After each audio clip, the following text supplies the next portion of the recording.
আমি তোমারি প্রেম ভিখারি,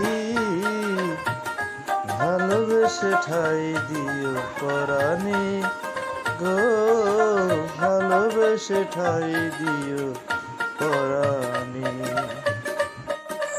হ্যালো গাইজ, আসসালামু আলাইকুম। আশা করি আপনারা সকলেই ভালো আছেন আর আপনাদের দোয়ায় ইনশাল্লাহ আমিও ভালো আছি।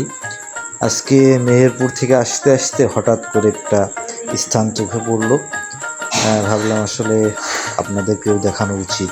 জায়গাটা অপূর্ব সুন্দর এবং এখানে পানি থেকে মনে হয় মাছ বেশি। এটা সাধারণত একটা বিল, দুপুর টাইম, যার কারণে কাউকে পাচ্ছি না। কাউকে পাইলে তাকে জিজ্ঞাসা করতাম আসলে জায়গাটার নাম কি। জায়গাটা অনেক সুন্দর, দেখুন ছোট ছোট মাছ, মানে কি বলবো আসলে, এত মাছ এখানে বলার ভাষা নাই। মনে হচ্ছে যে পানি ছাড়া মাছ।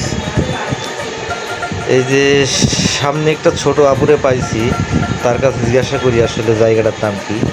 আসসালামু আলাইকুম আপু। ওয়ালাইকুম আসসালাম। ভালো আছেন? জি আলহামদুলিল্লাহ। আসলে আপনাদের এই গ্রামটার নাম কি? এটা হচ্ছে পুরাতন দরবেশপুর, মানে মেহেরপুর জেলা। ও আচ্ছা আচ্ছা। তো আপনাদের এখানে তো প্রচণ্ড মাছ, মানুষ ধরে না? জি ধরে, এটা হচ্ছে মানে এটা এক কথায় বলে যে পার্সোনাল পুকুর। মানে এটা একটা সাইডে একটা পুকুর আছে, এই পুকুরে অনেক মাছ আছে। অনেক বৃষ্টি হওয়ার কারণে এই জায়গা দিয়ে মানে পানি যাওয়া আসা করে। মানে সাইডে হচ্ছে বিল, বিল থাকার কারণে এই পুকুরের মাছ সমস্ত সব এই বিলে চলে আসে, যার কারণে এইসব মাছ ধরতে দেয় না। মানে এটা একটা পার্সোনাল পুকুর।